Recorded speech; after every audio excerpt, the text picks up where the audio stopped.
नमस्कार प्यारे बच्चों, मेरे चैनल स्टे लाइफ में मैं आप सभी का वेलकम करती हूँ। आप सभी के लिए एक सुनहरा अवसर है। अब आप सभी अपने मैथ्स और रीजनिंग के तमाम डाउट्स हम तक भेज सकते हैं। हम उसे सॉल्व करने का प्रयास अवश्य करेंगे। तो चलिए आज के प्रश्न की ओर बढ़ते हैं। प्रश्न है, एक घड़ी है और उसको 820 रुपये में बेचने पर, कोई व्यक्ति है और वो घड़ी को बेच रहा है, तो 820 रुपये में जब वो बेचता है तो उसे लाभ होता है। और लाभ कितना होता है? जितना कि 650 रुपये में बेचने पर हानि होती है। अगर वो उसे 820 रुपये में बेचता है तो उसे लाभ होता है, और 650 रुपये में बेचता है तो हानि होती है। लेकिन 820 रुपये में बेचता है तो उतना ही लाभ होता है जितना 650 रुपये में बेचने पर उसे हानि होती है। तो घड़ी का क्रय मूल्य है। घड़ी का क्रय मूल्य क्या है? मतलब घड़ी को उसने कितने रुपए में खरीदा था। तो इसे निकालने का एक बहुत ही सरल और आसान सा तरीका है जो मैं आपको बता रही हूँ। यहाँ पर क्या निकलेगा? यहाँ पे कोई भी वस्तु रहेगी। यहाँ पे तो घड़ी दिया गया है और दूसरे प्रश्न में कोई वस्तु रहेगी। तो घड़ी का क्रय मूल्य बराबर जो पहला वाला जो दिया गया है जिस पर हमें लाभ हो रहा है उसे हम मान लेते हैं एक्स मान लेते हैं। तो एक्स बराबर कितना हो जाएगा? 820 रुपये। और दूसरे वाले जिसमें हानि हो रही है उसको हम वाई मान लेते हैं। तो वाई बराबर कितना हो जाएगा? 650 रुपये। अब यहाँ पे एक सूत्र बनता है। क्या सूत्र बनता है? जब भी आपको ऐसा प्रश्न देखने को मिले कि कोई भी वस्तु रहेगी और जितने में बेचने पर उतना ही लाभ हो रहा है, जितने कि इतने रुपए में बेचने पर हानि हो रही है, तो आपको आँख मूंद कर आपको यही सूत्र को लगाना है। क्या? एक्स ऋण वाई बटे 2। ठीक। क्यों 2 लगा रहे हैं? क्योंकि वस्तु तो एक ही है, लेकिन उसे एक बार बेच रहे हैं तो लाभ हो रहा है, और दूसरी बार बेच रहे हैं मतलब दूसरी कंडीशन में बेच रहे हैं तो हानि हो रहा है, इसलिए हमने 2 लगाया। अब आपको मान रखते जाना है।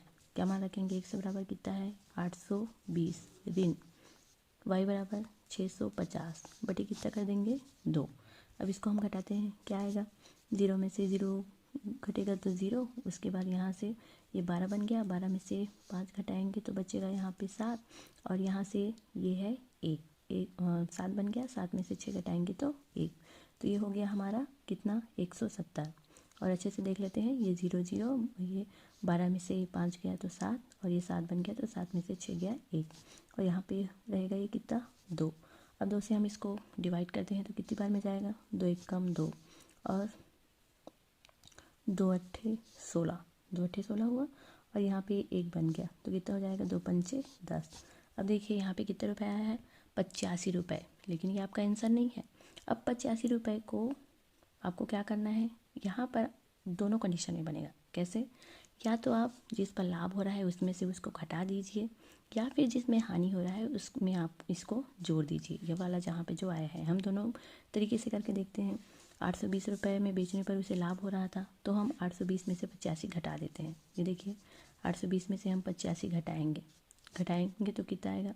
ये 0 में से 10 में से 5 गया तो बचेगा यहाँ पे 5। उसके बाद 11 में से जब हम घटाएंगे 8 तो यहाँ पे बचेगा 3, और ये हमारा 735 रुपये आया। ये पहली कंडीशन है ना? जहाँ पे लाभ हो रहा था उसमें से आप घटा दिए, या फिर जिसमें हानि हो रहा है आप उसमें से जोड़ दीजिए। चलिए हम जोड़ देते हैं। कितने रुपये का हानि हो रहा था? 650। अब 650 में हम 85 को जोड़ देते हैं। सेम यही आएगा 5, और ये 8 5 13 का 3 हासिल आए, और ये आया 735 रुपये। और ये हमें दिख रहा है ऑप्शन नंबर ए में। तो प्रश्नों को आपको ऐसे ही सॉल्व करना है। चाहे तो आप लाभ में से घटा दीजिए, या तो फिर हानि में से उसको जोड़ दीजिए। जहाँ भी ऐसा आपको प्रश्न देखने को मिलता है आपको यही वाला सूत्र लगाना है, एक्स माइनस वाई अपॉन 2। और प्रश्न जो जिसमें लाभ हो रहा है उसमें से जिसमें हानि हो रहा है उसमें को घटा देना है, और 2 से उसको डिवाइड कर देना है। उसके बाद जो लाभ हो रहा है उसमें से आप या तो घटा दीजिए, या फिर हानि हो रहा है उसमें से जोड़ दीजिए। आंसर आपको पता चल जाएगा। Thank you.